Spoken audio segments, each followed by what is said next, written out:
Good morning, everybody. And thank you for coming to the first of what I hope will be a series of community outlooks that the Chamber is planning on running. I'm Graham Henderson, and I'm the CEO here at the London Chamber.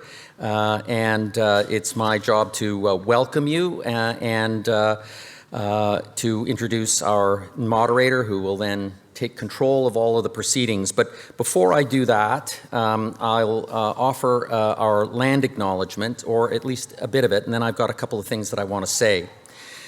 So our traditional land acknowledgement is quite lengthy, and it's connected to a commitment to reconciliation, both of which are on our website.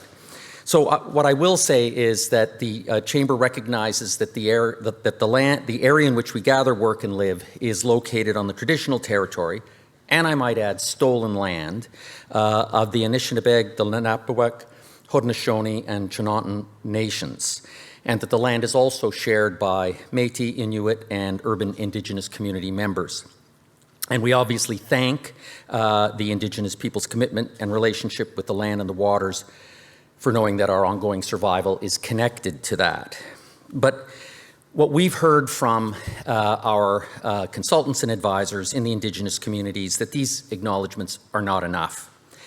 By chance, the Ontario Chamber of Commerce published their annual business confidence survey, which had a curious little section buried right in the middle of it, which focused on what they called leading reconciliation actions by the business community. This was based on a big survey that they did.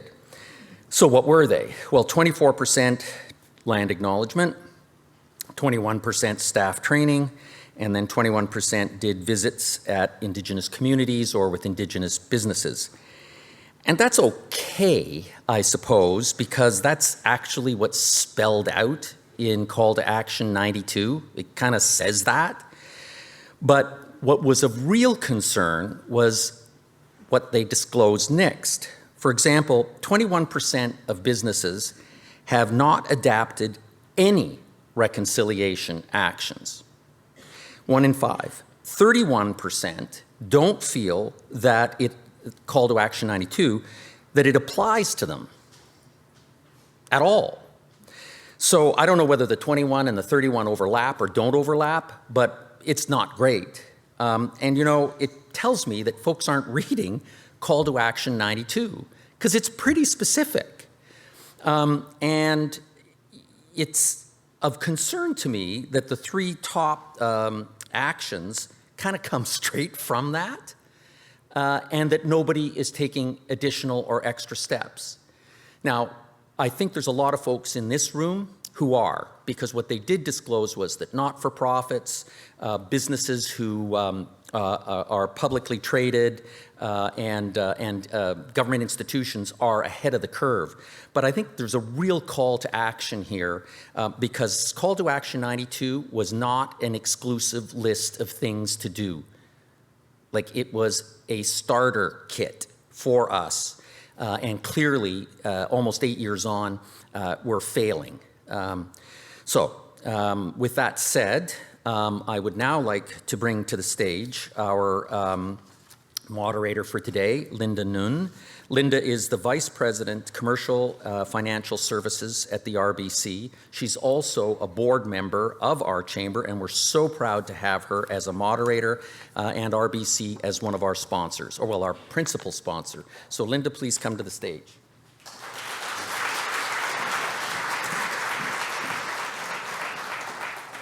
Thank you, Graham, and good morning, everyone, and welcome to the first London Chamber of Commerce Community Outlook. I'm delighted to be here this morning along with our RBC London team. RBC is proud to be part of this first of its kind event, and thank you to all of you in attendance for prioritizing this important event. The relationship between RBC and the London Chamber is deep-rooted in our collective desire to support local businesses and to drive growth, innovation, and development of our local economy. My team and I proudly serve our region's entrepreneurs, businesses, and communities. And in preparation for this morning's remarks, I reflected on how much our community and businesses have had to evolve and accelerate like never before. It's critical that we as a business community continue to embrace this spirit of collaboration and to show support for one another. We look forward to hearing from the city and our anchor institutions on how we all play a part in charting a path to stability and prosperity in London. So the purpose of the event today is to learn a little bit more about the city's new strategic plan and how our anchor institutions, Western University, Fanshawe College, London Health Sciences Centre, and St. Joseph's Healthcare London will play an integral role in seeing that vision to fruition. But more than that, it's a response to our chamber members, 85% of whom are small business owners, wanting to know more about the economic impact that these anchor institutions have on our community and how they can play a more significant role both in the anchor institution's supply chain and help advance the city's vision for the future. So it is now my pleasure to introduce to you Lynne Livingstone, City Manager. Lynne began her career in public service 33 years ago and joined the City of London in 2007. Lynne's accomplishments throughout her career at the city include initiating the first London Strengthening Neighbourhood Strategy, creating London's Children and Youth Network, leading the development of Service London while facilitating numerous community initiatives. She's led the Hall of Community process for the city's Health and Homelessness Initiative. Today, she will share with us some of the details of the city's recently approved strategic plan. And so as Lynne is presenting, there is an opportunity for each of you to ask Lynne some questions at the end of her presentation. And so while at registration, you would have received a little piece of paper. And so if you do have a question for Lynne, please feel free to write it down and we will have some volunteers to come collect your questions. So without further ado, please welcome Lynne.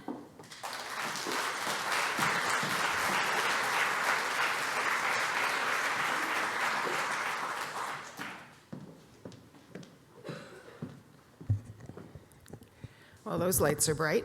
Well, good morning, everyone, and thank you, Linda, for your kind introduction, and thank you, Graham, for the invitation this morning to share Council's new strategic plan. I would like to emphasize that this is the work of Council, and I'm aware that we have one councillor in the audience, Councillor Cuddy. I apologize if I didn't see that other councillors had joined us this morning.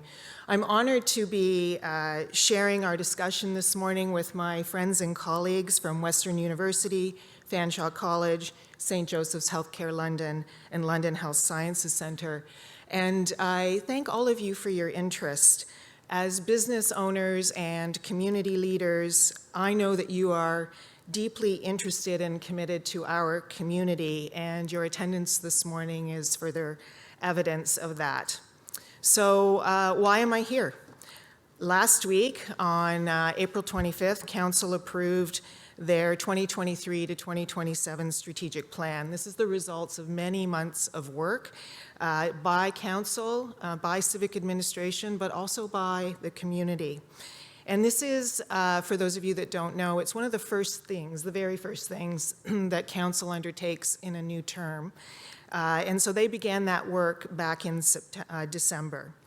So what I'd like to do this morning is share with you a little bit about how the plan came to fruition, some of the, I should keep my slides up with you, so how the plan came to fruition, and then I'd like to talk a little bit about kind of the key components of that plan, focusing on the outcomes. What I'd like to emphasize is that the plan is deeply rooted in community engagement. This is the foundation of the plan, so I hope that as I move through the presentation, you're able to see yourselves in the plan, because not only did we need you in the development of the plan, but I hope you feel inspired to be working with us as we move forward with the implementation of the plan. So the plan really presents a vision for our city, for our community. But before I get into the specifics about it, I thought I would just share a little bit of information about who we are as a community. So many of you will know that we are growing really fast.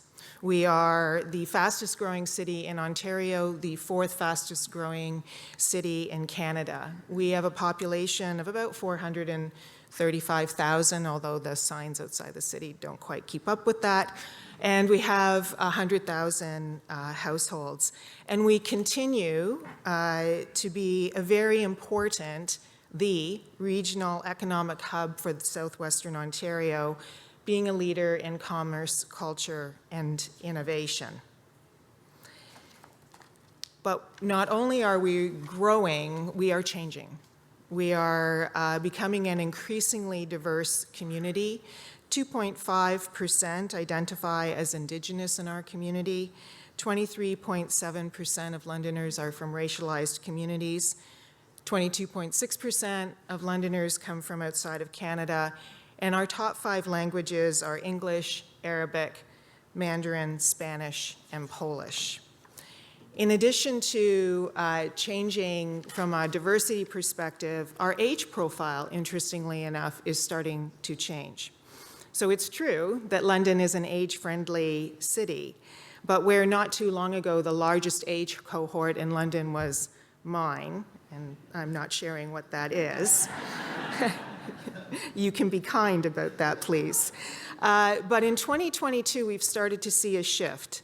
And the age group of those 25 to 29 are now making up the largest age cohort in our city at 8.7%. Maybe that's a testament to Fanshawe and Western being a great place for people to come and then wanting to stay. Yay! So some interesting changes. We're growing fast. We're changing who we are from a diversity perspective and from an age perspective. But we also know that we have a number of challenges in front of us, particularly those that affect affordability.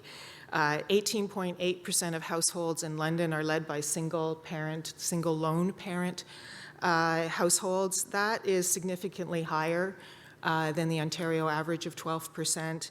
And our average household income is also below the Ontario average. We're at approximately 95,000. The Ontario average is just below 120,000. However, with growth, youth, and diversity comes lots of opportunity. And so that's what we hope that the strategic plan can capitalize on. Before I dive into it, I did want to just share a little bit about the City of London as a corporation.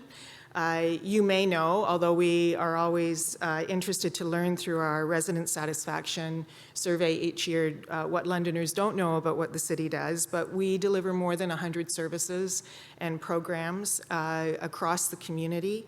The municipal government and the decisions that the municipal government makes probably more directly affect Londoners than any other level of government. And we deliver services ranging from roads, bridges, clean water, sports and recreation, affordable housing and social services. The London Fire Department, which, by the way, is celebrating its 150th year in service this year. Planning and development. Those are just a few of the approximately 100 services that residents and you as business owners and community leaders depend on each and every day. We have an operating budget of about $1.1 billion. About 2/3 of that comes from the property tax base. Another 22% comes from grants and subsidies from other levels of government, largely the provincial government. And then 5% is from user fees and 9% from other municipal revenue, code for parking tickets. And of that $1.1 billion, we transfer a lot of money out to other organizations to deliver services on behalf of the city, but also it includes direct subsidies and supports for individuals such as those who are depending on Ontario Works. I like to say that we have a small but very mighty workforce of 3,200 employees. This includes our casual and temporary staff doing seasonal work. So those are the folks that actually are coming on right now, tidying up the roads, getting our parks ready, all those kinds of things. So it's those 3,200 folks that are very committed to public service and deliver those over 100 services to Londoners each and every day. So with that, I'll dive into Council's strategic plan. And as I said, this is a process that is led by Council. Civic administration plays a role in terms of supporting that work. And again, it began last December. Engagement is the foundation of this plan. And there are many avenues for which the inputs and comments and thoughts, aspirations, worries of Londoners contributed to the plan. Council members knocking on doors through the election heard from thousands of Londoners. We do an annual resident satisfaction survey that tells us what are top of mind issues for Londoners. Lots of engagement throughout the development of the plan, online, in-person events, ward meetings, the most highly attended public participation meeting for a strategic plan that I've ever seen. And then lots of direct engagement, particularly with our anchor institutions. And it's a bit embarrassing to say, but this was the first time we did that. We engaged with the anchor institutions around our strategic plan very deliberately at the front end, and their input was invaluable. And then, of course, community organizations hosted a number of events, and in fact, your own Chamber of Commerce was very active throughout this process, hosting discussions and engaging directly with Council in the development of the plan. So Council's strategic plan is a foundational document for us. It sets the vision, mission, and values of the organization. It directs the work of the organization in terms of what Council and administration will do to deliver on that plan. But it is also foundational in terms that it directs the allocation of our resources. So the multi-year budget is the document that determines how much money will be spent on delivering the plan and where those resources will go. And Council has already begun that work in the past 2 weeks by setting the planning targets for our multi-year budget.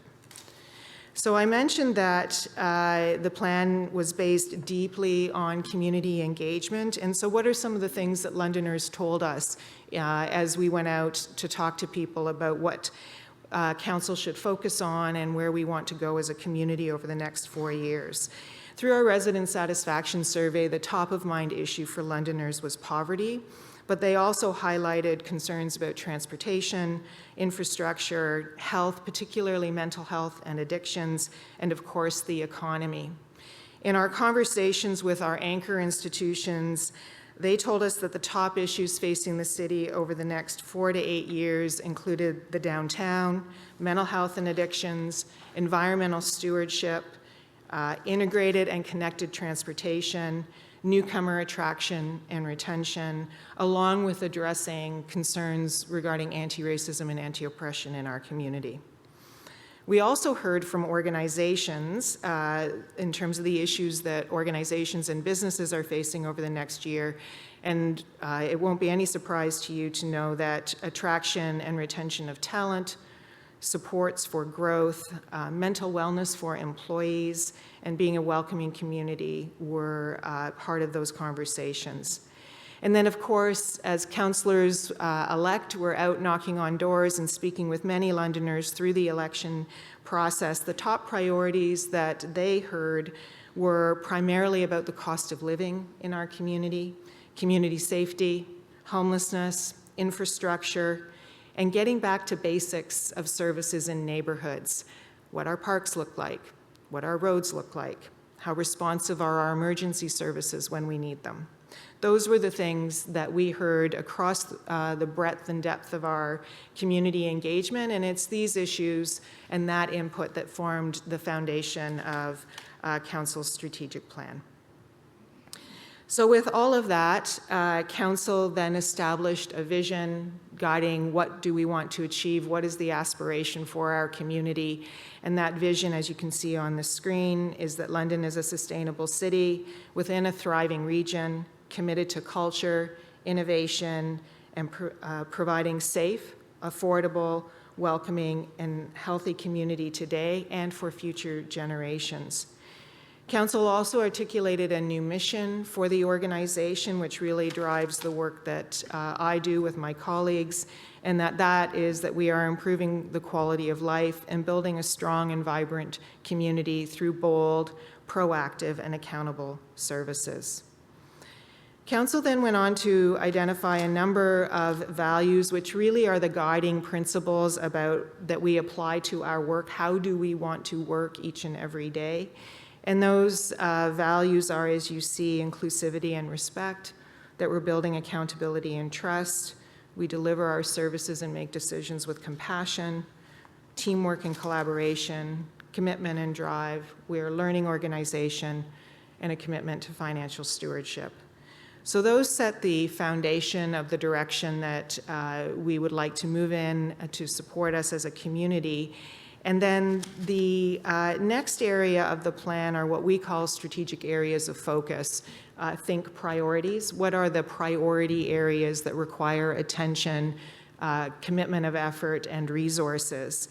And so these are the 8 that you see in front of you. And it's important to note that while Council identified these 8 priority areas, and they can stand alone, but in fact they don't. They are integrated, and the success of the plan is dependent on us being successful in achieving in each of these 8 areas. In each of the 8 areas, if you take the time to go onto our website and work through the plan, you'll see that for each of the strategic areas of focus, we identify outcomes. What is the change we want to see in each of these areas? We also identify expected results. How do you know that change when you see it? And finally, you'll see the set of actions, the strategies on how we'll deliver on that change. For this morning, what I'd just like to do is, in each of the areas of focus, highlight the outcomes. What is the change we collectively want to see in each of those areas? So I'll highlight those for each of the 8 areas in terms of what we're trying to achieve together as a community. The first strategic area of focus, and Graham did a wonderful introduction in his opening to why this is important, is reconciliation, equity, accessibility, and inclusion. What we heard from Londoners is that they want a community that is welcoming, inclusive, and accessible, and that we should be a leader, particularly given some of the events that have happened in our community, that we should be a leader that is standing up against hate and intolerance. So this area of focus includes a number of strategies around improving and strengthening how we work with Indigenous communities, the neighboring First Nations, the large urban Indigenous population in our community, and take concrete steps towards truth and reconciliation efforts. So I echo Graham's call to action this morning on that. It also, this area of focus talks about how we will be a leader in supporting an equitable and inclusive community where we can be a welcoming place, where equity denied groups choose to come and live and work and stay. And some of the things that we are committed to in supporting our community is attracting and integrating new Londoners, and we can do that through education, celebration, and employment in a way that people feel welcome and part of this community, and there are many strategies in our plan that serve to achieve that end. The next area of focus is, of course, housing and homelessness. This is a significant priority for Council and I know for the community. And so the focus of this area is delivering on our whole of community system response to our health and homelessness crisis.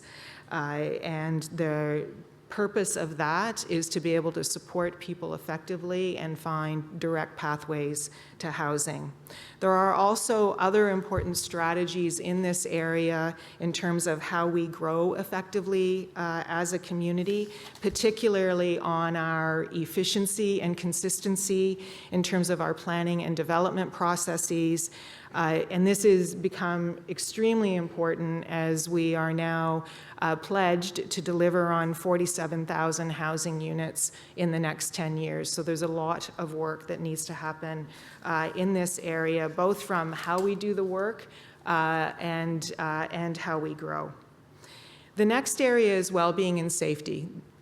Community safety was a high topic of conversation, certainly at the door for councillors-elect. And so this area focuses on being an affordable community where people feel safe to live, work, and play. And also, when you take a moment to look at the plan, you'll see that safety is embedded throughout each of the areas of focus. And the focus on safety is not just about, yes, of course, in the core. We understand the priority of the core, but it's also about safety throughout the entire community. So the strategies in this area are really geared to improving overall quality of life, improving our public spaces and infrastructure, providing a more responsive and timely emergency services, and promoting a greater sense of belonging and supporting better affordability for everyone in the community. Some of the strategies in this area target those folks, are focused on those folks where affordability is a greater challenge.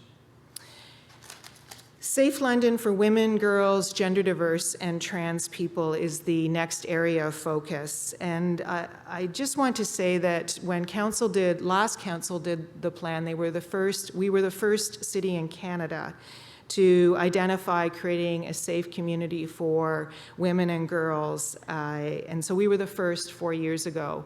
And some may say, well, haven't we achieved that? Aren't we in a better place? And the reality is no, we've not. In fact, through the pandemic, things have become significantly worse from a violence against women, gender violence, and sexual violence. This is why Council chose to continue to highlight this as a priority that we should work on collectively. And so, yes, there has been substantial work that was done over the last few years, but we will continue to demonstrate leadership to find ways to increase capacity of our organization to be able to recognize and address and eliminate violence against women and girls, gender-based violence, and sexual violence. This includes working alongside with the community to increase our awareness of prevalence and impacts of violence. Fundamentally, the safety of women, girls, gender diverse, and trans people. If it's safe for those folks, it means it's a safer community for everyone. The next area of focus, and this is where I would say we heard very actively from the business community, the Chamber, LEDC, Tech Alliance, Small Business Center, BIAs, lots of significant and fantastic input here. So the focus of this area is on London continuing to be a regional center for talent, business, and investment, that London is a destination of choice for many different reasons, and that our core is a vibrant neighborhood that people want to come to. So underlying this speaks to supporting small and growing businesses, entrepreneurs, and not-for-profits. We are wanting to build our capacity as a regional center to attract business and talent and investment, and we want to support economic development initiatives through our key business organizations such as the Chamber, LEDC, Pillar, Tech Alliance, Small Business Centers, and the BIAs.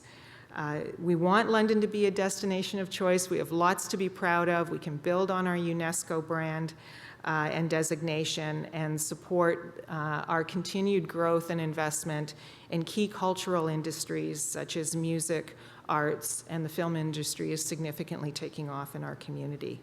So those are the areas of focus, along with significant effort around strengthening our core, again, as an attractive neighborhood and a destination of choice. The next area of focus is on mobility and transportation, and really this is about ensuring that we have efficient, reliable, equitable, and quality mobility options for everyone across all modes of transportation, whether it's vehicles, public transportation, or active transportation. And we want also to see that across all those modes, people are able to move efficiently and affordably across our community. There are a number of strategies around improving service delivery, particularly for our public transit, but also there are strategies around being better connected across our community, and probably as importantly, particularly given some recent and exciting events in our neighboring communities, is that we have clear intercity transit, strong connection to other cities around us, which will only strengthen our capacity as a regional hub and a regional economic hub. The next area, of course, is climate action and sustainable growth. And this is focused on a shared commitment to address climate change, ensure we are a resilient community, and supporting us to be better prepared to address the impacts of a changing climate. This will require all of us working in partnership with community and businesses. So the area really focuses on environmental sustainability, maintaining that balance between natural and built environments, and looking to long-term resilience. You'll be aware that Council declared a climate emergency and has a climate emergency action plan that is integral to what needs to be delivered here, and also includes working toward a circular economy that reduces waste, builds reliable municipal infrastructure, and sustainability. The first areas of focus, the first 7, are really community-focused and outward-focused, and the last strategic priority is about how we operate as an organization. And so this area is well-run city, and this is challenging and ensuring that civic administration has a focus, and council, on fiscal responsibility, sustainability, that we are transparent, that we are agile, both at an administrative level and at a municipal government. So the work here is really driving how we operate as an organization, and a lot of that depends on and involves engaging the community so that we can continue to hear from you in terms of how we're providing services, making decisions, and become better in those places. It highlights efforts around being a trusted and open and accountable government. We want to be an employer of choice, and it is focused on ensuring that Londoners receive good stewardship and exceptional and valued customer service. So that's a very high-level overview of what this plan encompasses and the aspirations.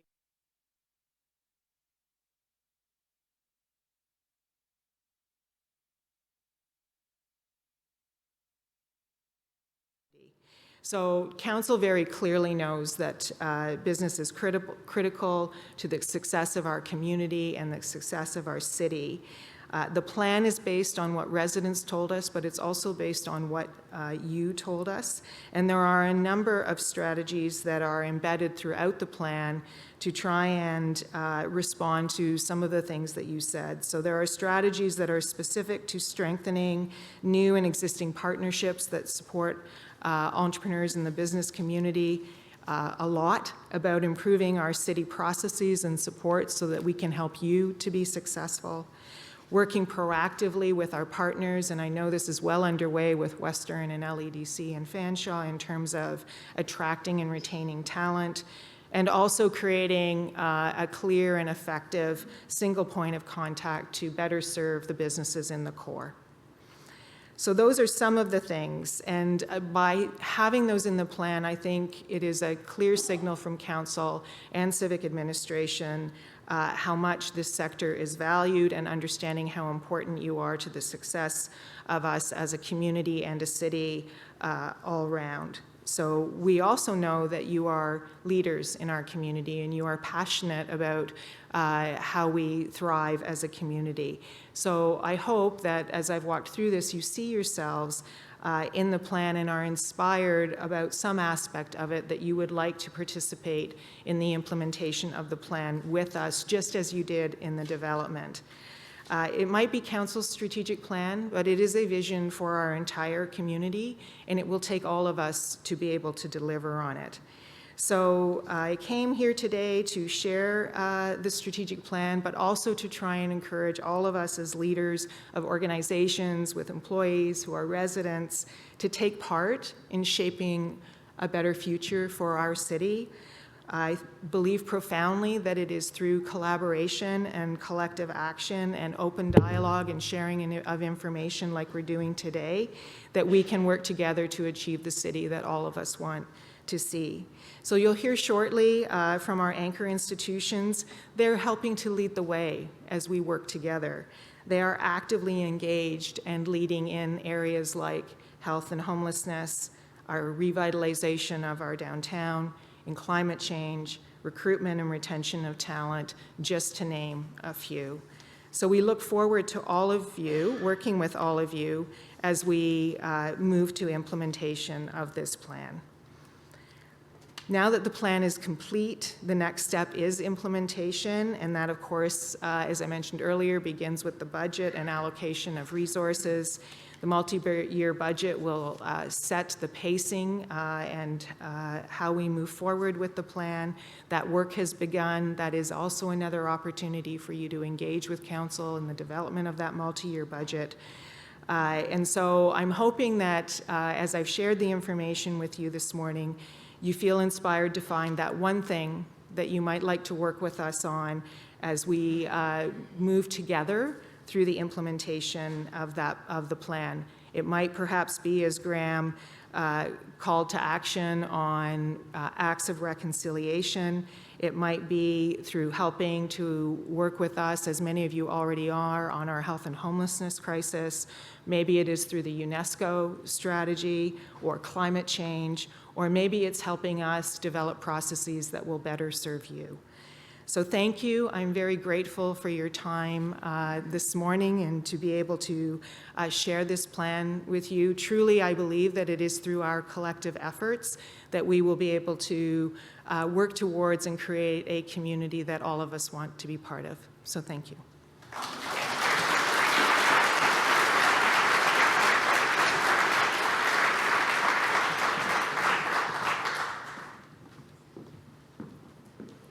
Lynne, thank you so much for taking the time to take us through the strategic plan. And first off, and maybe what I'll do is I'll sit beside you. Okay.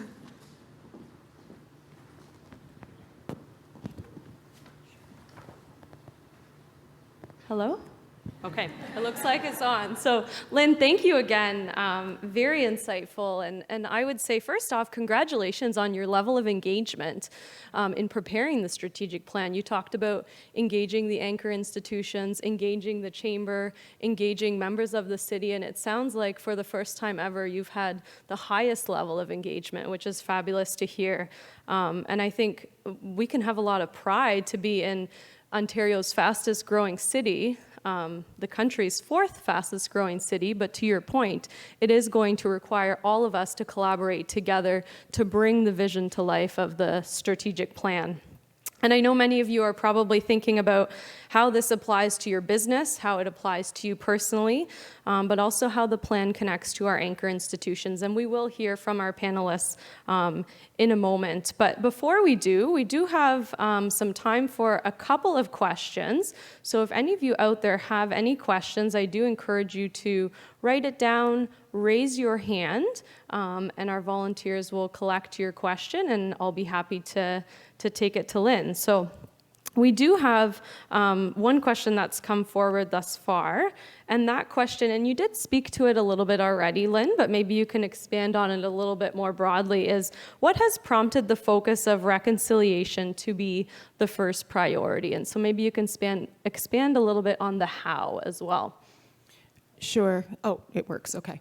So the first priority, yes, I get. So it's a hard question to answer in terms of first, but what I would say is it is a critical priority, and what has prompted it are many things. The Truth and Reconciliation report, the work that we are doing with the neighboring First Nations, the urban Indigenous community, the learning that all of us are undertaking as we try and move through and understand the history of our country, the history of our city, and a need to change that. So those are many of the reasons of needing to move forward with reconciliation.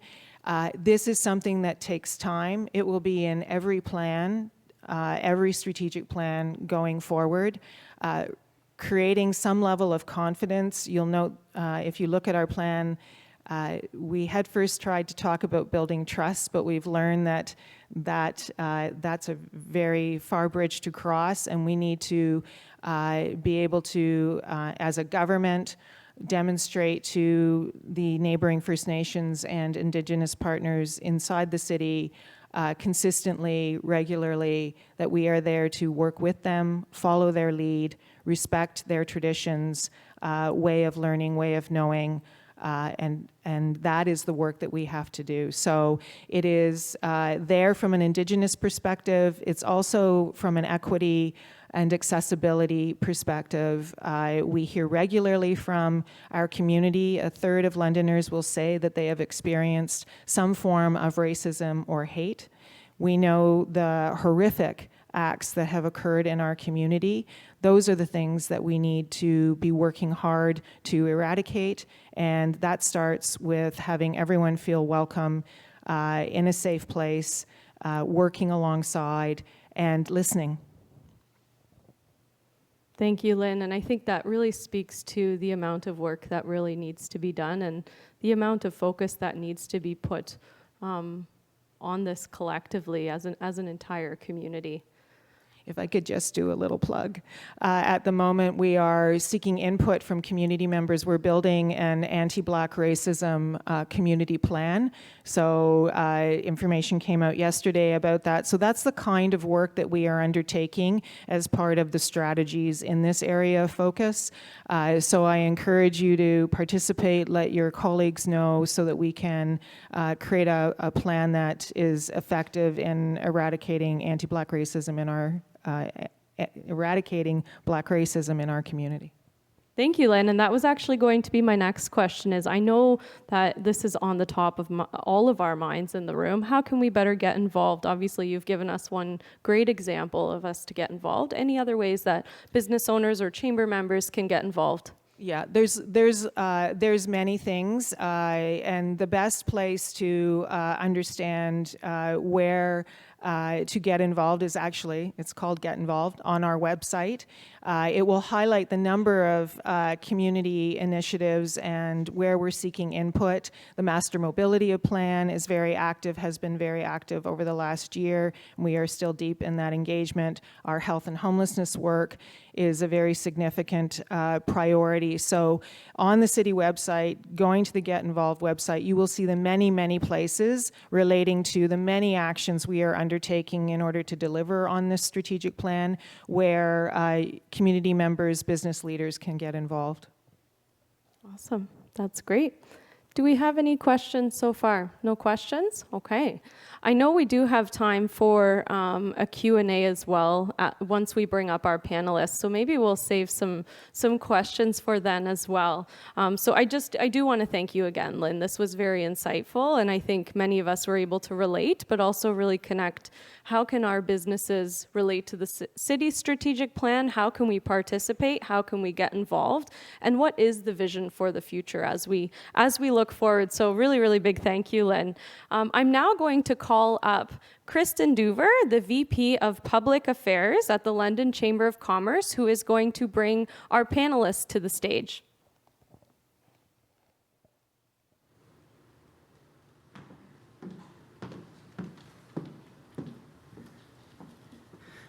Thank you, Linda. And now it is my pleasure to introduce our panelists, each of whom represents one of our 4 anchor institutions. So I would like to welcome now to the stage Peter Devlin, President of Fanshawe College. And if you could come up as I call you, that'd be great. Lynne Logan, Vice President, Finance and Operations at Western University. Jackie Slifer-Taylor, President and CEO at London Health Sciences Centre.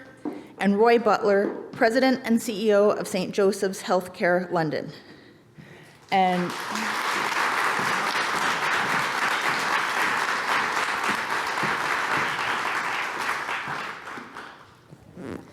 And of course, you've already been introduced to our city manager, Lynne Livingstone. Again, if you do have questions, please write them down, hold them up. One of our volunteers will be happy to collect them for you so that we can ask them, the panelists. Kristen, they should be questions directed to the panel, not to individual members of the panel. Yeah, that's correct. Keep your question, direct it to the panel, and our moderator will direct it to the panelists that she feels is the right one for that. Okay, thank you.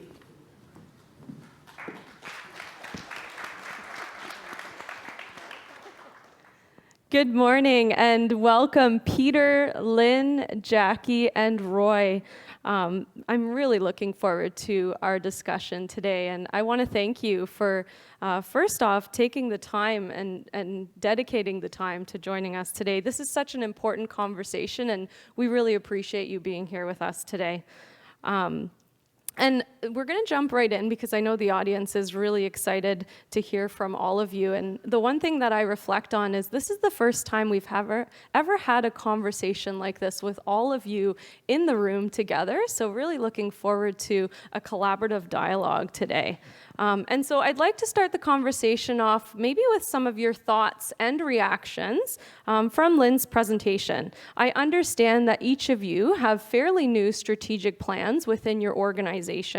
So maybe I could ask you to reflect on some of the pieces that Lynne's presented today, but how that might align to or tie to your own organization's strategic plan. So maybe we'll start with the university and college. So we'll start with Peter and Lynne. And then we'll transition over to Roy and Jackie. Okay, good morning, everyone. I first want to say it's a huge honor, and I'm quite humbled to be sharing the stage with these wonderful leaders and to be surrounded by all of you. A real treat, real honor. So, great presentation. And I find that that Fanshawe strategic plan aligns beautifully with the city's plan and as they look to the future. I'd highlight the fact that we're Fanshawe Community College, and so community is what we do. I can only count to 3, so I'd pick 3 points that I could highlight. And firstly, it's all about people. And so our city is all about people, and the institutions, the anchor institutions are just all about people. And so I think that's beautiful, and that's exactly what we do. And so at Fanshawe, we are trying to reinforce a sense of belonging, a powerful sense of belonging to our community. We do have a focus on EDI, and so we are working hard to embed the principles of equity, diversity, and inclusion in all of our policy and procedures. We're proud that we have signed both the Scarborough Charter as well as the Tri-Council Charter, called the Dimensions Charter. Super exciting, we are a 50-30 challenge hub, one of only 4 across the country. And so the 50-30 challenge being on boards and leadership groups that there is a 50-50 gender balance, and that we're able to achieve 30% of equity deserving folks. And so we have this hub. It's a physical and virtual hub, and we will deliver webinars and presentations and facilitate support to all of you out there, as well as how Fanshawe moves along that journey.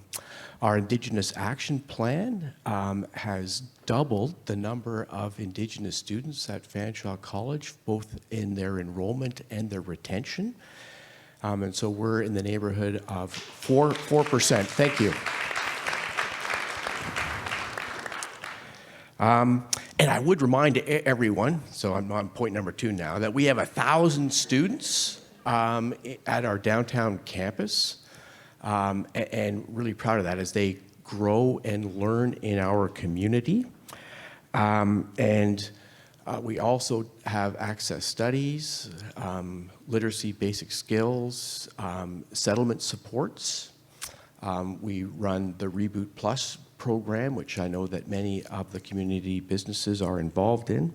And lastly, I would touch on culture. And so we're jazzed that London is a UNESCO City of Music. Fanshawe is Canada's music school, and we have this amazing series of programs like music industry arts post-production. We are heavily involved in the film industry now. Photography has been involved in the cataloging of all the potential sites for and in support of the film industry. We have a whole bunch of students that are involved in support to festivals. And so I hope that we have a role in bringing London to life from a cultural point of view. Thank you very much.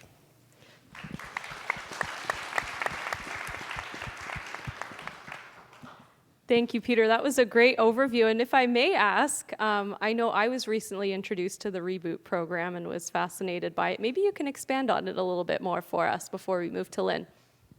So Reboot Plus, there are 4 communities across the country that are involved in Reboot Plus. It takes young folks who are struggling to envision their future. And so this program partners these students, mostly high school students, to dream. And what the Chamber has done is the Chamber has provided not just a mentor, but a champion for these youth to be able to find their road to the future that they dream about. So not the future of being what society wants, but what's in their heart. And it's absolutely a magnificent program. So one of 4 communities across the country that are involved in that. It's a great partnership, and thanks. And I think there's many champions in the audience here that are leading that Reboot Plus initiative. Fabulous. Thank you, Peter. And certainly I was inspired by it. All right, Lynne, I'll pass it over to you. Great, and good morning, everyone. Lynne, congratulations to the city, obviously, and for your presentation, really well done. And like Peter, I think we see very many areas of alignment for Western. Western's new strategic plan was launched in 2021 and really focuses on greater impact, people, community, and culture, and Western's place in the world. And that world is starting in London since our origination in 1878, of course, provincially, nationally, and internationally. And our focus in terms of the alignment is really today on London. And so I guess our first part is our plan was really clear on our intention to looking to advance reconciliation with Indigenous communities, as well as improving equity and diversity and inclusion within our community. Significant investments have already been made in that right, and I would expect will continue in many EDI initiatives, including recruiting a number of new Indigenous and Black scholars, offering over 7,500 scholarships to Black and Indigenous students. Of course, we created 2 offices, the Office of Indigenous Initiatives, as well as the Office of Equity, Diversity, and Inclusion, and they are integral into the planning of everything that we do at Western. And I think lastly on this point of EDI, certainly the creation of our $6 million Wampum Learning Lodge, really in support of the entire Indigenous community at Western. Planning for growth is another area of clear alignment. For Western, it certainly means responding, and Lynne, you spoke very early about how our community is changing, and at Western, our student body is certainly growing in its diversity, and of course, that requires us really to make sure that we've got all of the supports that are required for that. But I think if we look at the combined 45,000 students, including our affiliated university colleges at Brescia, Huron, and Kings, it's really not just about the economic activity that those students bring, but really about their work in the community. And I would point to, with Fanshawe, our collaborative nursing program, and the fact that Western and Fanshawe students are doing practicums at our other 2 anchor institutions, that we have over 4,400 students that actually in health sciences, medical students and medical residents serving the citizens of this community. And I think that, as we grow, I think there'll be even more benefit in terms of the community-engaged learning that Western looks to operate and partner with organizations within the community to support the learning for our students. I didn't have just 3. I had 5. Sorry, Peter. So on the third, I think with that growth in enrollment, infrastructure and space needs also grow. So really aligning also to your housing issue that we have. And Western has announced that we're expanding our on-residence capacity by nearly 1,000 students, just over 900 beds. And just a fact that, compared to other communities, Western offers, believe it or not, the second largest on-campus housing stock in Canada, second behind UBC. We already operate 7,300 beds. This will take us to 8,200 beds. And we know that finding student housing can certainly be a challenge. So building these new residences is certainly one of the ways Western is working to support the students, the student experience, as well as to help to mitigate London's housing situation. Those 2 projects, we've engaged architects and planning is underway, so we hope to roll those out quickly. Increasing community impact through our research. For those that actually were at the Engage Western event, you would have heard from 2 of our scholars and researchers, Grace Paraga and Greg Kopp, and those are just 2 examples of bringing world-class research to London, which benefits the London community. And there's another 40 million in 2 projects that have been recently announced in world-class research and imaging, and of course our biocontainment facility, our containment level 3. And that new facility will be the first of its kind in the world. So pretty impressive. And I think I will end on sustainability and creating really that resilient future that we all need. And it's really an imperative that was built throughout Western Strategic Plan. And we're a leader in sustainability, having been ranked as number 1 in Canada and number 3 in the world in the Times Higher Education Impact Rankings. And it's just not about rankings. We literally have been investing quite substantially in a lot of our infrastructure and deep energy retrofits in existing buildings, which have taken our carbon footprint in each building down by 40 to 60%. And we're a large campus with 100 buildings and 10 million square feet. So we have a long way to go, but I'm pleased to say that we've achieved a 30% reduction in our emissions since over 2005. With a 45% target by 2030. So on track to do that. So we will certainly be looking to do our part to support the city's efforts in climate change and sustainability.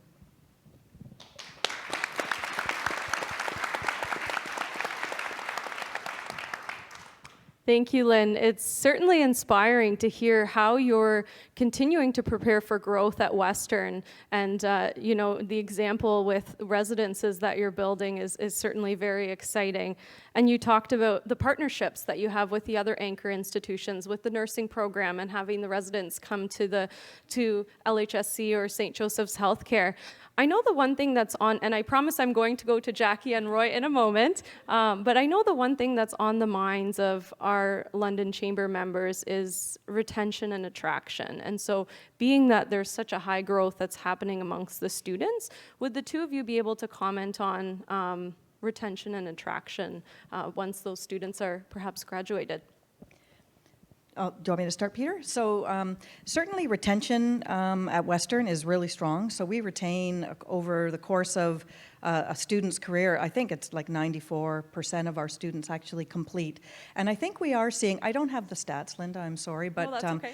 I would say that we are seeing, and I think Lynne referred to it within her remarks, a growing number of students that are finding this a great community to stay and to live and to start their careers. And so I expect that that's very important for Western, we don't have our 45,000 students, probably not all of them are staying here, and I can't speak for Huron, Brescia, and Kings, but I think we are seeing increasing numbers that are staying. And so our attraction continues to be very strong. Western continues to have one of the highest entering averages in the country. So we are attracting really bright students. And I think that goes at both the undergraduate and the graduate level, which is equally important for us as a research-intensive institution. So we have, as the slides show, you would see that there's over 40,000 full-time students at Fanshawe with a huge number of international students. I can proudly tell you that over 80% of our graduates stay in southwestern Ontario and fuel your businesses, our businesses, and we are immensely proud of that number. So thanks.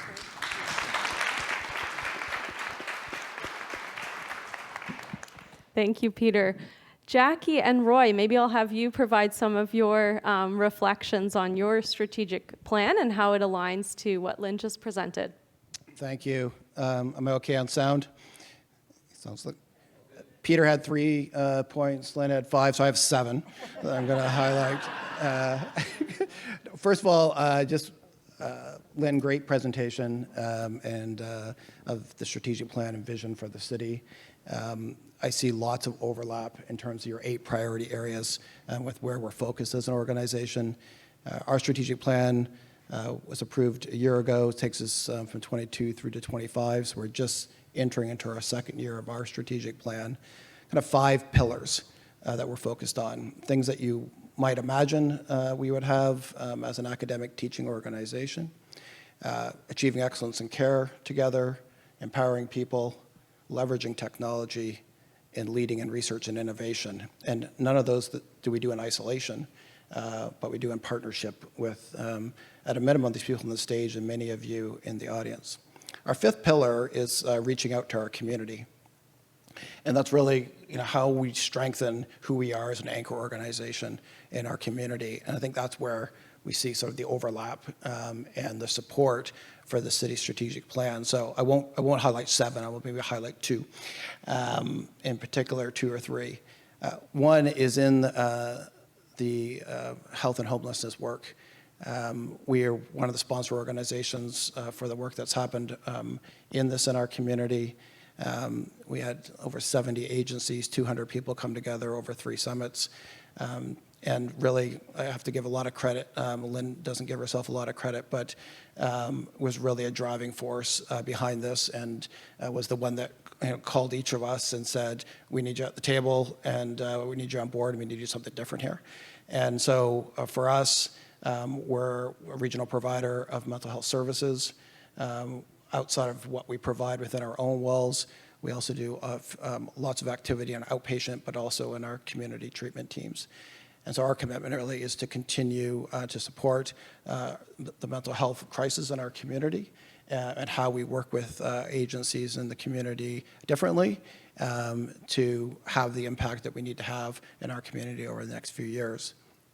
On the housing side, and this kind of dovetails or overlaps with some of our partnerships with our Indigenous community, is one of our 5 main sites is at Parkwood.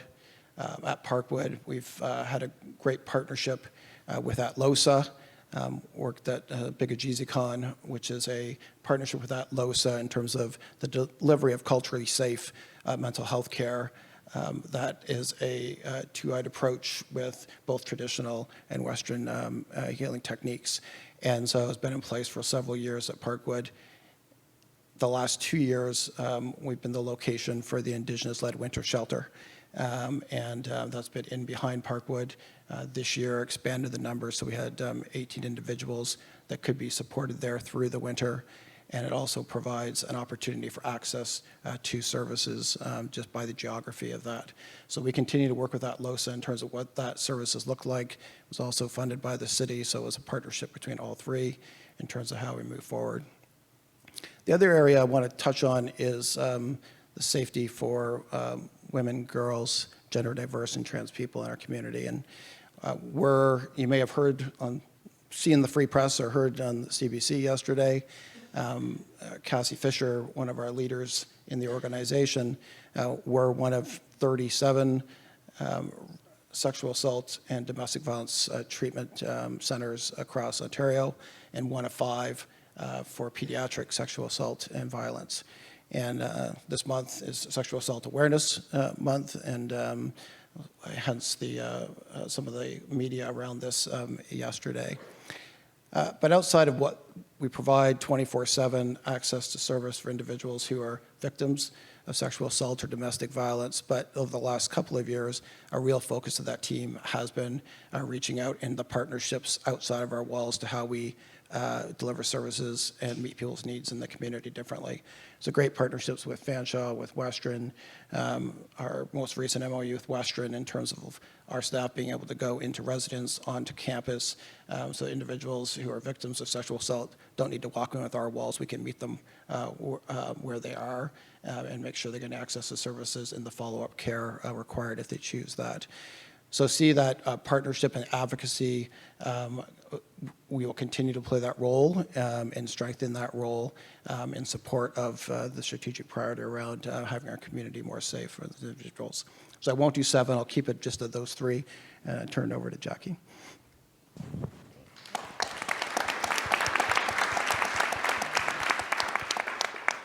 Thank you, Roy. And Jackie? Oh, no follow-up for Roy?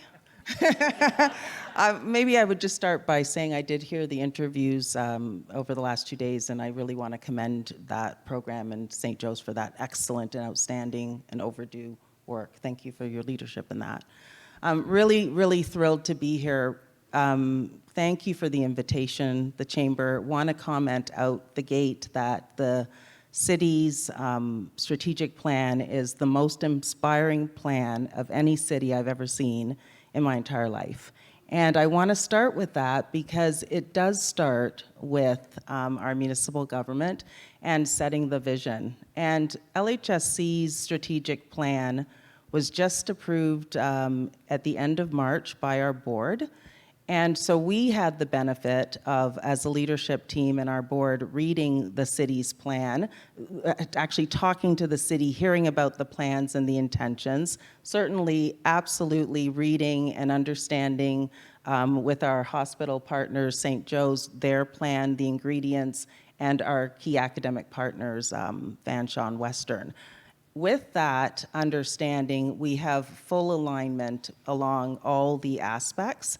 And I do have 25 points that I could speak to because it's that aligned, but I won't because I see the little clock here. But I won't, I promise. But I want to just talk about the one that really strikes me every time I hear our mayor speak, and anytime I hear Roy speak, and anytime I hear Alan speak, and certainly anytime I hear Peter speak. Accountability is everything. And I love that aspect of the city's strategic plan that talks about the reality of the service that us as anchor institutions have to the populations, to the city, to Londoners, to the region, in all of our cases to the region. And that accountability and service orients everything that we do. So in terms of honoring an inclusive environment for Londoners, LHSC had to look very closely at what our feedback from our patients tells us about how inclusive and welcoming and warm our spaces are. And we heard not as welcoming as we would want them to be. And we took action in that early, actually. And in September of last year, opened an Office of Inclusion and Social Accountability that reports directly into the President CEO's office, and launched it with an Indigenous health stream and a health equity stream for all health equity deserving cultures. And this month is launching the Black Health stream within that office. That office reporting into my office means that the priority and accountabilities attached to that will thrive and will be a real commitment we do. In terms of well-being and safety, we took very seriously the master planning for work that Ministry of Health has asked us to do. And master planning is essentially about looking out over the next 5, 10, 15, to 30 to 50 years and saying, what are the health needs of this fastest growing city? What are the health needs of the region, which is what LHSC also reaches into? And how do you meet those needs, not by yourself, because you're just one organization, how do you meet those needs in service with all of the community and social services agencies in the city and the region? How do you meet it with academic partners who are growing and giving us the baton so that when they graduate, they're exceptional students who are no longer students, professionals waiting to start their careers? How do we pick up that baton and retain those individuals within our giant organization? How do we partner with St. Joe's, who leads in so many ways and has been in spaces that LHSC has not been in, but they're welcoming us into the table so that we can say, you know, with our resources, how do we couple them? We hire, for every individual that we hire who works at LHSC and St. Joe's, literature would say that there are 200 other individuals' jobs in the community generated from those roles in our institutions. Literature would also say that every time we don't pick up the baton from academic institutions and have those individuals want to stay in the city or the region in which they were educated, that is a brain loss that the region and the city can't get back. So while we are the place where Londoners birth their babies, we also know that LHSC, as part of this network, is actually first, second, and third, and fourth, if not in the province, in the country, in every way. And we don't talk enough about that. We don't want people to stay and be here because it just happens to be that they were educated here. We want them to stay and be here because London is a very special place. And I just wanted to say that high level because I'm sure there'll be questions. And I do have 25, 40 things I could be very specific about. But I think my colleagues said it all. And I'm just really, really proud of this effort and the Chamber having this conversation.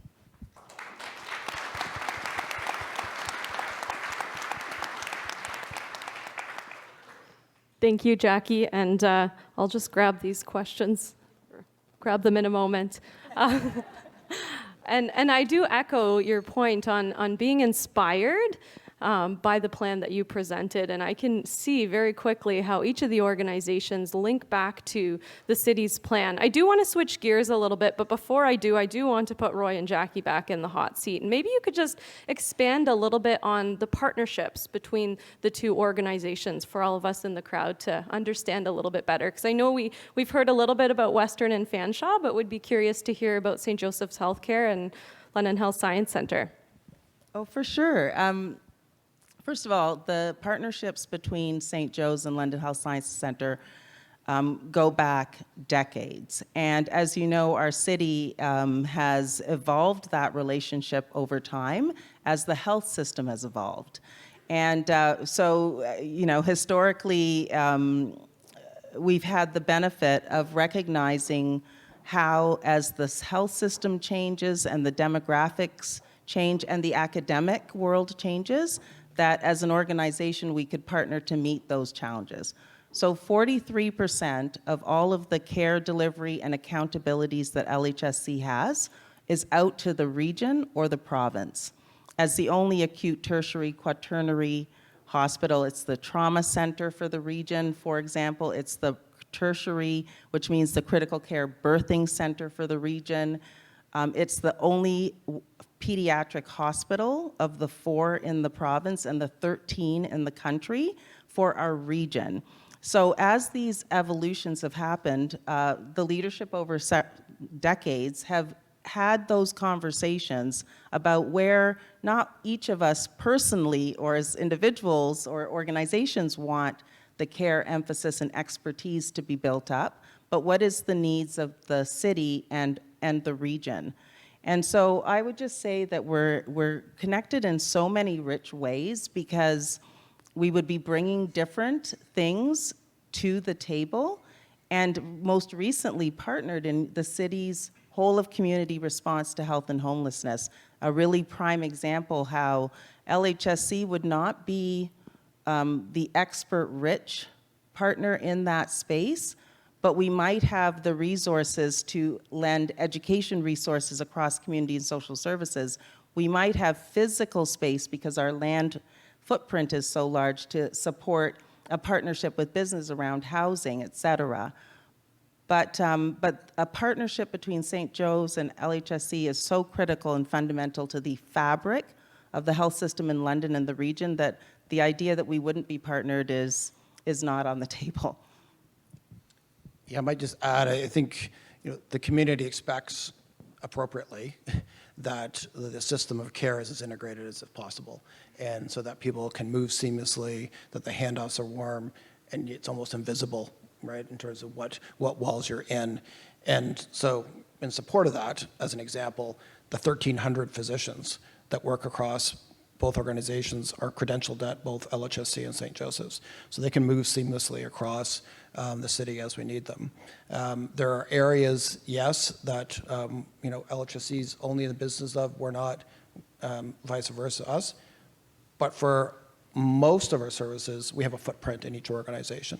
So psychiatry, surgical services, medical services, emergency medicine, urgent care, and again, we rely on each other. We need those transitions to be smooth, and we owe it to our community for that to be the case and to continue to strengthen that. So certainly, it's not just the two of us. It's also then how do we integrate with our community partners, our regional hospitals, et cetera. To Jackie's point, there's a real regional focus and leadership that we both have, but the foundation has to be there between the two of us in terms of how we provide services to London and our community. Thank you, Roy, and thank you, Jackie. And I think it's pretty clear that each of the organizations are very well connected, collaborate very well amongst one another. But as you reflected on your strategic plan, a couple things that really stood out for me is you're all gearing towards growth, whether that's growth of additional students, whether that's building residents, whether that's going through master planning, you are gearing towards growth, which the city obviously is very much talked about today. You're very much looking at innovation, but the one thing that really came to light is how you're looking at diversity, equity, and inclusion, and how each of you have specific priorities that you're working towards. Obviously, that will eventually collaborate with the city as well, but you very much have put them to the top of your own priorities as well. So thank you very much for sharing that with us. I do want to switch gears a little bit, and as a banker, I say, I always like to dig into the numbers to truly understand the story. And you've probably seen some astonishing data up on the screen here as our panelists are talking today. But really, it points to the sheer scale of the economic impact that Western, Fanshawe, London Health Sciences, and St. Joseph's Healthcare have on our community. And just a couple quick highlights. So Fanshawe and Western collectively, $13.2 billion in economic impact, 100,000 students between the college and university, and 17,000 employees. Those numbers are staggering. London Health Sciences Centre and St. Joseph's Healthcare London, a combined 1,400 physicians, dentists, and midwives, 1,500 residents, clinical fellows, and medical students, collectively over 1.8 million patient visits per year, and a combined 137 million in health research funding. I know personally I step back and feel the immense gratitude for having these anchor organizations or institutions in our community. We obviously are privileged to hear from the leaders today, but wow, talk about the immense impact this really puts into perspective the importance of the anchor institutions to the community of London. So last year, in a seminar conducted by the Chamber, it was found that there's a bit of a lack of understanding the role that you as anchor institutions play in our community. And research done on inclusive economies suggests that anchor institutions can play an outsized role in shifting wealth to local economies and ensuring they can become more equitable. And I know you've already spoke about this a little bit, but I'd like to understand from each of you how your economic footprint impacts our local community and perhaps where there might be room to grow. So maybe we'll start with Roy and Jackie, if that's okay, and then we'll go over to Lynne and Peter. Yeah, thank you. Thanks for the question. So looking at St. Joseph's Healthcare, you gave some of the numbers there. I mean, the impact of 5,000 employees within and what that drives in terms of our local economy. Beyond that, and in partnership with Western and Fanshawe, the thousands of students and residents and fellows, both locally, but also what we bring internationally into the organization and the impact that has on benefiting our local economy. The innovation and discovery work that happens and the partnerships through that, through our research and our academic mandate, again, not in isolation, but in collaboration with others, and what that can mean in terms of the partnerships with local industry. Beyond the economic impact, I would see our role as the anchor organization, which has an impact on the economic impact, but on the kind of overall social health and well-being of our community. And this is where I think on the services that we provide and the partnerships that we are forming, whether it's through mental health, whether it's to supporting older adults with frailty living at home, whether it's programs we've put in place on transitional youth with developmental and intellectual disabilities to get to employment and spend 10 months with us, and partnerships with Thames Valley and Hutton House and others, are areas that we can, as healthcare providers at St. Joe's, play that role to foster the economy and the economic growth of our community. Where I think there's opportunity for continued dialogue is even within some of the restrictions that we might have or rules that we need to follow, is where there's opportunity to partner with our local businesses and in a more innovative way as we go forward, and how we have a win-win as an organization and with our local small businesses in particular as we go forward over the coming years. I'll just briefly respond. Roy's covered it so well.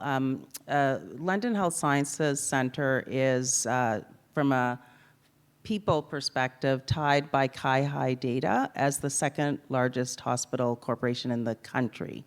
The largest is the University Health Network in Toronto, and we are tied with Hamilton Health Sciences as the second largest in the country. So that means that we have a lot of outreach from the international stage around not only our research and innovation work, but our health system leadership work. And recently, as examples, we were contacted by the government of Ireland. And before that, just maybe 3 months ago, one of the governments in the Middle East to actually talk about health system setup. That wouldn't be something we would be doing alone. We would be reaching out to the LEDC, the chamber, the city, and we would bring that conversation to tables and with partners that are actually going to be bringing that whole wealth and development lens to what we would be engaged in. Nothing we would be doing would be as an institution on our own. I mentioned that specifically because in the advocacy work for health and homelessness, which has touched every level of government, the city has asked us as institutions to partner at those conversations and in those moments where it's important to demonstrate that this initiative isn't just about one thing, and it actually impacts everything, most importantly, the well-being and thriving economic status of the city and the region, the city in particular.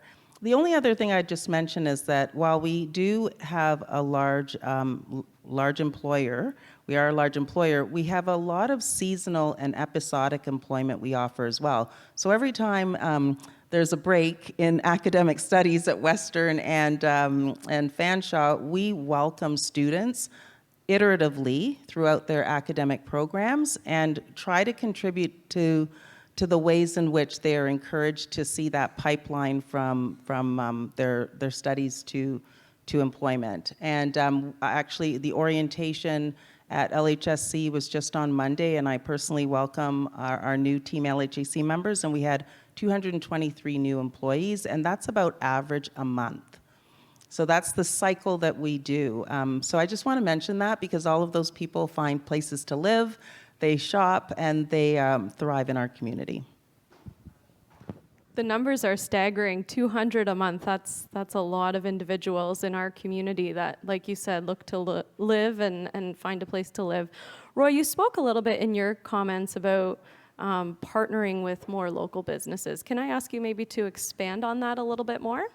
Yeah, I mean, a specific example, just kind of hot off the press, is we're part of a national collaborative that's called Nourish, but it's really looking at buying local, reducing waste. We serve over 1 million meals a day to, 1 million meals a year to patients in our 1,000 beds. So we're out with a request for information right now to our local farmers to say, what's the opportunity for potential more local procurement, still within the provincial rules that we have to operate within, but where's the opportunity to innovate greater there? So it's just an example of where we go. We in the middle of the pandemic, in support of our downtown businesses, we had an initiative where staff were getting $25 downtown business cards, just as an example, to bring people more downtown to support local business. Within the rules we could do it, we were able to make that work, to have that small example, but just where there's opportunity then to continue to look at small businesses and partnerships for our 5,000 staff and what we provide services for. We're just open for those dialogues as we go forward. Thank you, Roy. And what a great example of, like you said, partnering with farmers. I'm a dairy farmer by trade initially, so certainly appreciate that. But Jackie, maybe anything to add there? I guess one of the ongoing, long-standing ways in which LHSC has partnered with businesses has been around space. While we have a large geographic land footprint that we own in the city, as we especially move through our master planning work and the new buildings that will come, but even now, we lease a lot of properties throughout the city, and we're actually looking to lease more because we're growing, and we just can't really keep up with the footprint we have, and we're trying to move non-care activities where possible out into the downtown core for those patient care opportunities where possible, back out into the city, where patients who are most likely to want to receive care there versus coming into our walls to receive it. And then for non-care functions within the hospital, looking to lease space, again, out into the city so that we can create more care spaces within our walls as appropriate, as an example. Oh, that's a great example. Thank you. And what I'm hearing is that you very much are keeping the businesses in the community top of mind when it comes to specific partnerships. So really appreciate you sharing those examples. I'll transition over to Lynne and Peter. You want me to go first? Okay, so I'll go first. So certainly growth, we already talked about growth and enrollment, and that enrollment isn't just students that'll come to London, but it's also continuing education, online study, and I do expect that, growth, probably both Fanshawe's growing, Western's growing. We have aspirations that were clearly outlined in our strategic plan. And so I think that's going to provide a larger footprint for the economic benefit. I mean, we're already at $2.4 billion. 3.2 if you look at London and region. So I expect that that'll continue to grow. Want to point out really just around kind of our growth requires a lot of capital. And so just in the last 2 years alone, almost $220 million in terms of capital investment in the community, with another nearly $150 million anticipated for the upcoming year, and 7 exciting projects underway, including the 2 residences. But 90% of the contractors and subcontractors that Western works with on our campus are local. So that work is staying in the local community, and we're really pleased to work with those partners. And they are repeat partners for us. Like we have a breadth of partners that we work with, but it's really important, actually, that does come locally, and we get that commitment to be on site too, not just once a week or once a month, but like every single day. We've had a number of projects that have recently been completed. I think one of the 7 exciting projects is really around entrepreneurship and how we're looking to centralize into a single facility all of our entrepreneurial activity across campus, and I think over time we hope that that can create some additional economic activity. And that building is 100,000 square feet going up on Western Road right now, so I'm sure many of you have seen what's coming out of the ground and the great banners that are along Western Road. But that, that facility is also Western's first net zero energy building, so we're really following that commitment to climate, and that does come at a premium, right? So that's also helping with the development of the innovations that are actually coming along in terms of building systems to allow us to operate into the future. And I would be remiss if I didn't mention, obviously, Western's commitment to the downtown. And through the acquisition of a building downtown at 450 Talbot, we have committed to bring a service hub down there. And it's going a little slowly, more because of the volatility in the construction market right now, and what would be reasonable to invest in that facility. So we're reviewing our options, and we do expect that we'll be able to come back to the community in the coming months with more details on our plans for that. So I think with that, I'll leave it there. Thank you, Lynn, and we look forward to hearing more about those plans in the coming months for sure. Thank you. Peter. So I kind of stink at numbers, and fortunately, I have people that help keep me out of poop. So if I could answer the question alongside my buds here, the magic of all of us is tied to people. And in Fanshawe's case, it would be the 40,000 plus full-time and part-time students, as well as the 3,200 amazing faculty and staff. And so delivering applied hands-on learning together with you that changes lives. So 1 in 6 Fanshawe students comes from a low-income family, defined as combined household income of less than $30,000 a year. 1 in 6 students. 1 in 5 is a first-generation post-secondary student. And so I just really wanted to say thanks to all of you, because that's the magic of the anchor institutions would be our people, the folks that work with us to be able to change those lives and provide such magnificent opportunities.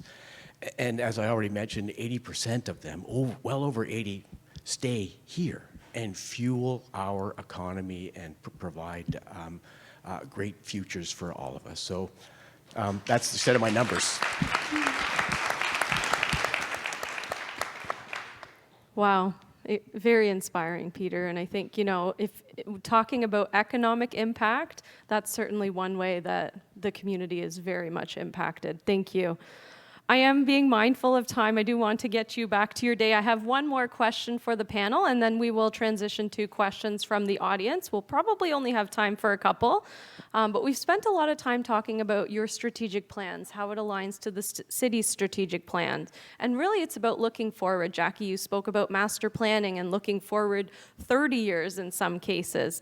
But maybe I'll ask each of you to look out 4 years. And if you could tell me, where do you think the city will be in 4 years? So we'll start with Lynn and Peter, and then I'll go over to Roy and Jackie. All right, thank you. So, Lynn already pointed out we're the fastest growing city in Ontario. So I really do think that obviously is going to continue. So growth has been a large aspect of what we've talked about today. I think some of the signature developments within the community, VW, Power Company, Amazon, Maple Leaf Foods, and a strong advanced manufacturing economy in the region is going to continue, I think, to power that growth.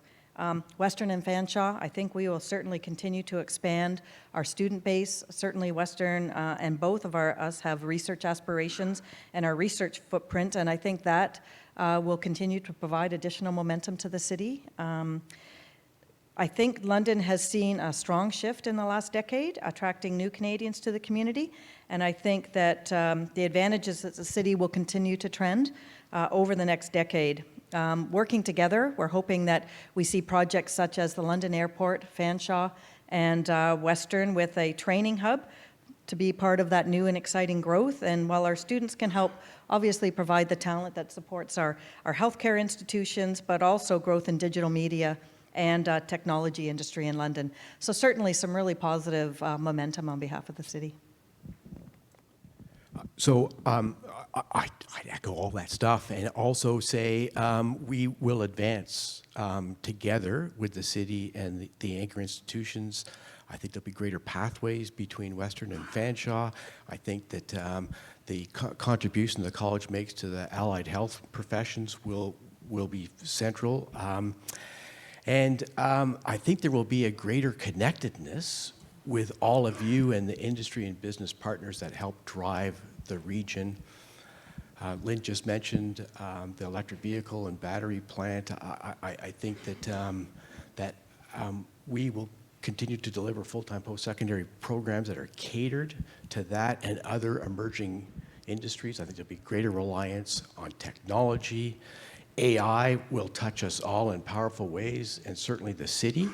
And so I think that we will all advance powerfully side by side to make the community, our community, stronger and better. So maybe I'll ask you to expand on that a little bit, Peter, because I know the audience in the room, as business owners, as individuals in the business community, how can chamber members help? What can we do as you look at those visions of the future? Any thoughts top of mind before I move to Roy and Jackie?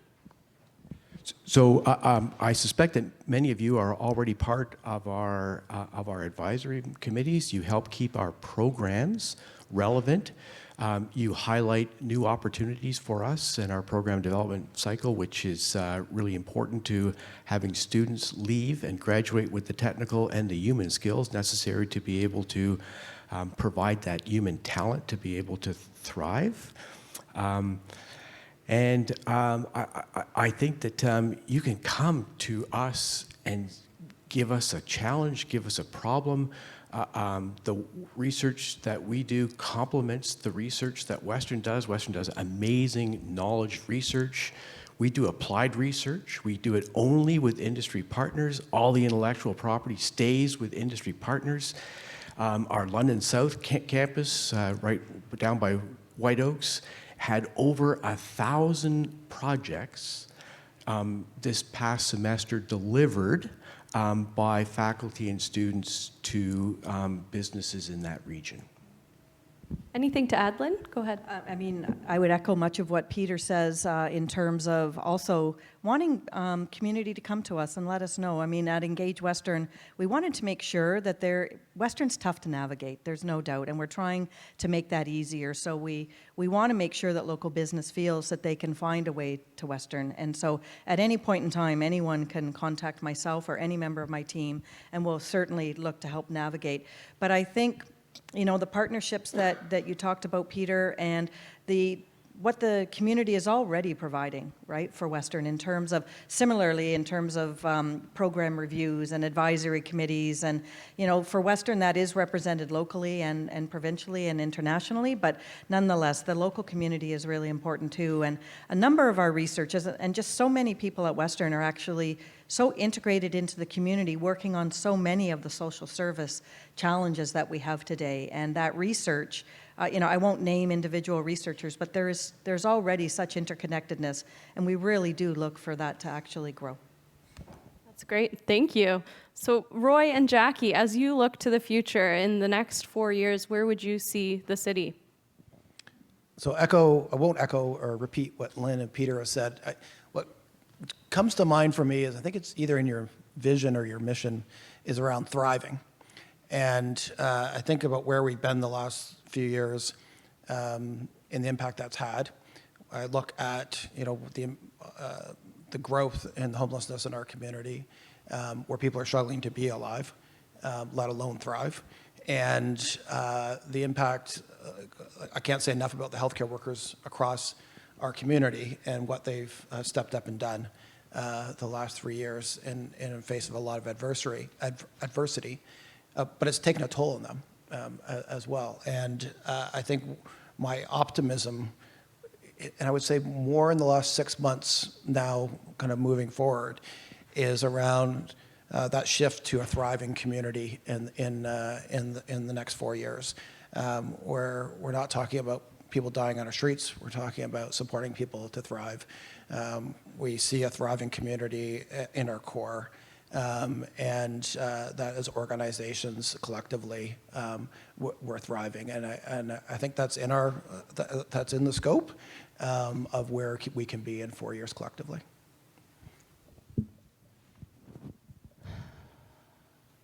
That was very powerful, and I want to say ditto.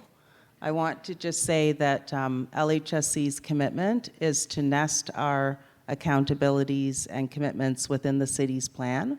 So in 4 years, when we are starting some shovel in the ground, for example, related to our facilities preparedness for the growing population, we will do that with the continued legacy of climate action and integrity.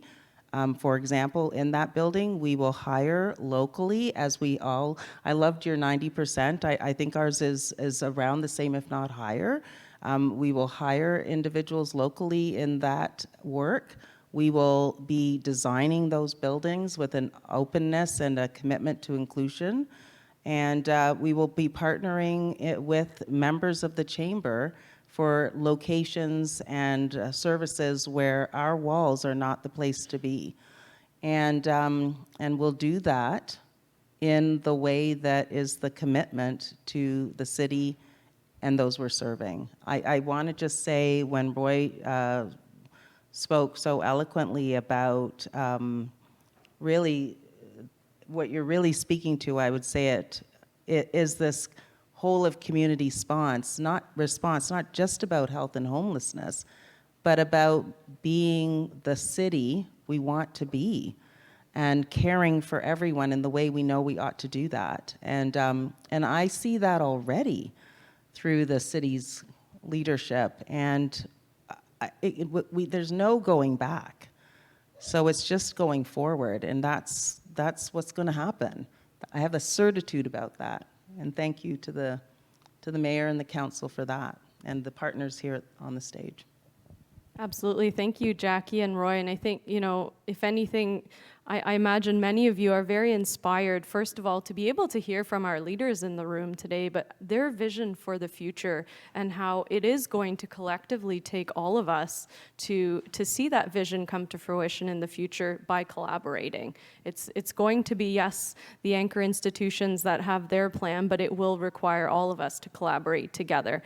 I am mindful of time, so I do want to, I'll maybe go to Lynne for some final remarks. And you already talked a little bit about how we can get involved, what we as chamber members or business owners can do in the community. You talked about pick something that you're inspired by or what you're passionate about, but maybe any final thoughts on how we can help play a part in the city's strategic plan, and then I'll go to questions.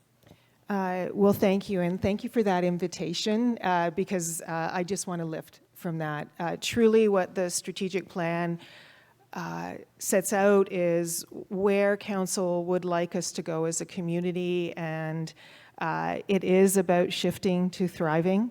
We've all collectively come through a lot over the last number of years in our own organizations and in our community. But what I know to be true is when we work together collectively in any sector I have ever worked in, when that happens, we make significant change. So what the strategic plan presents, it's comprehensive. It reflects every facet of our community. So I invite you to find the place that you are already leading or contributing in, where you want to make a change, where maybe you don't think things are right and want to have a conversation and influence a different direction. That's what I invite you to do, whether it's climate change or health and homelessness, or talking to us about how we support you better in terms of economic growth in our community. There are many places for everyone in that strategic plan, and I really invite you to engage with us as we work together to deliver on it. Great, thank you, Lynne. So certainly some opportunities and some takeaways for all of us in the room as to how we can get involved, but certainly we're inspired to get involved. So the first question I do have from the audience is for you as well, Lynne. And the question is, how do you intend to balance climate resilience and growth in London, the forest city? Such a good question, and if you look at our climate emergency action plan, it sets clear targets that I think are based in exactly that balance. So yes, we have a commitment to the forest city, and we need to grow and build lots of houses and create transit. So all of that needs to be done in the context of sustainability and climate change, which is why we are working with London Transit on zero-emission fleet. Learned yesterday about very inspiring work happening out at the airport in terms of zero footprint. So there's lots of opportunity there. And it is, if you take a look at that plan, it shows us the pathway. It actually has a call to action for business in the community in terms of being able to contribute. So it is that plan that articulates how we move forward with growth and still achieve climate and sustainability. Great. And that question, I apologize, comes from Ahmed from Fanshawe's Sustainability. I don't know if it's the program, but thank you, Ahmed, for that great question. And the next question comes from Nicole, and this is for Lynne as well. Can you speak to what plans you have to deal with the core downtown area? There are increased safety concerns where businesses locking their doors or moving their business away from the core, as well as long wait times for police services. Yes, so the business community, BIAs, individual businesses have been really helpful to us particularly over the last year in terms of highlighting the concerns and working with us as we work to address them. So there are a couple of things underway. One, it is the work of the health and homelessness community. We have a very clear plan. We are working very fast and hard to be able to implement that plan, putting ourselves in front of other levels of government just this past month to receive funding to support that plan. And essentially that's about supporting people to not be on the streets, in places where they can receive services and get into the kind of housing with the right kind of supports and stay there, be supported well to live well. That is what that entire plan is about. That plan was deeply informed by business in terms of saying, we don't even know who to call, we don't know how to help folks, what are you going to do about that? So the plan is based on one number, single referral places. That is one component. Also in the strategic plan, you'll see strategies around needing to work with our local police, with EMS in terms of addressing response times. You will have seen the announcement just this week. We will have a new police chief on June 1st. We are already working with police in terms of response times. Council just approved an additional, I believe it's 52 officers over 3 years. Those things will start to have an impact in terms of being able to address safety very directly in the core. So those are some of the initial activities that are underway, and this is, I don't think I can emphasize enough, this is probably the area I spend the most amount of my time and attention in terms of trying to address these concerns in our community. So I am very grateful to the businesses and the BIAs and the core who are working with us, being direct and honest with us about what's working and not working, and it is together that we'll be addressing it. But those are some of the things that we are doing. The other side of it is we are also have tried to put in place a number of initiatives to address the core area vacancy from a commercial perspective. So actually a report will be coming forward to council in the next 2 months, I believe, in terms of some of the next steps around what more we can do to address commercial vacancy in the core. So there's a number of levers, as I like to say, that we need to press to try and address the concerns in the core as we emerge from the impact of many years of issues and then just exacerbated through the pandemic. So many levers to press there. Thank you, Lynne. And what I'm hearing from you is there's a ton of focus, time, and prioritization being put towards this issue. The next question is for both Lynne and Peter, and it is on the city's strategic plan emphasizes the role of neighborhoods in creating a vibrant community. How can we ensure that the 100,000 college and university students feel sense of belonging within London's neighborhoods and can imagine a long-term future in our community? So Peter or Lynne, I'll let you decide who wants to take that first. So, thank you for the question. We have so all those students thrive in our campus setting, and while we do not have the same number of residence beds as Western does, a lot of our students live in the community. So we have 1,600 beds, and so they all live in the communities around campus and around London and beyond. We also operate regional campuses too.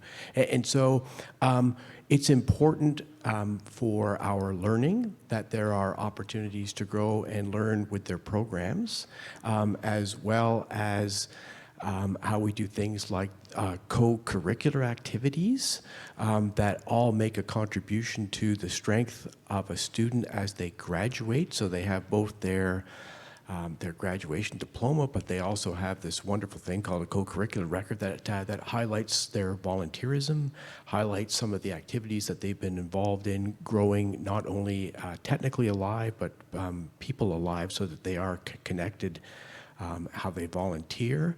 And I think over the next few years, one of our goals is to how we integrate learning into how the city grows. One example would be some of our trades students working with the London Middlesex Housing Authority. I don't know if I have that term right, but imagine the learning for a trade student happening while they are doing some work with some of the units that are operated by the city.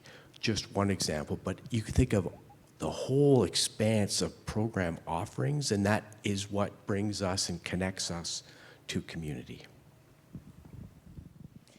So I think, very much kind of in line with what Peter has identified. I mean, it's a really good question, and we're very fortunate at Western, at least, that the learning for our first-year students, about 85% of our first-year students actually come into residence. So there's very few that actually live in the community, and if they do, they're likely commuting. They're not likely in our immediately local community. So that's a very large number. And then when you think about what goes obviously beyond first year, of course, our students do move into the community. And we have really modified our orientation programs, both for student leaders and for students at Western, for a number of reasons. And I think Alan and Engage Western said, one of the things that obviously we're known for and we don't want to be known for is around, some student parties and those kinds of things. So we've been working very closely, obviously, with Lynne and the city task force over a number of years, really for a community solution to that. And I think we've seen an attenuation of that activity. I can't say or promise that it's gone, but it is important that our students are good citizens within their local community. That's part of what is the orientation program. It's part of our work with actually some of the community and neighborhood associations that we've done over the years and will continue to do as we build these 2 new residences. We will engage with our local community so that they understand what we're doing and then how our students actually carry a citizenship role as they move into the broader London community. Thank you, Lynne. And this question came from Jennifer Martino from the Crouch Neighborhood Resource Center. And so what I heard from both of you is you're really working with the students, first of all, to orient them as they come here, whether it's in residence or whether it's in the neighborhood, but also helping them integrate in the community, whether that's volunteerism, whether that's getting involved with the local trades like the example that you gave, Peter, and really trying to wrap the arms around the students that are coming in. So I do think we are coming to an end here, and so I do think we could continue our conversation for much longer, and I know that there's probably many more questions out there, but I want to be mindful of everyone's time. So I'd like to start off by thanking the audience for your attendance and participation today. There was some really great questions that were asked. But I know I speak for myself to say that this was incredibly valuable. The fact that this is the first time that we've been able to do this type of conversation with such incredible leaders at the table who we are so lucky to have here in London, it's been incredibly insightful and very valuable as a community member, understanding how can we be more inspired to get involved, but certainly in the business community, how can we collaborate to help bring the visions that each of you have to fruition, and what can we do? How can we come to the table? So I do want to thank Lynne, Peter, Lynne, Jackie, Roy, thank you so much for dedicating the time with us today. It was a very, very important conversation. And you truly re-emphasized how bright the future for London is, but to Roy's reflection, that reflection on a thriving city in the years to come and how it will collectively take all of us to get that thriving city, I think was the most important point that I took away from today. But a really, really big thank you for your engagement and participation today. So with that, I am going to call...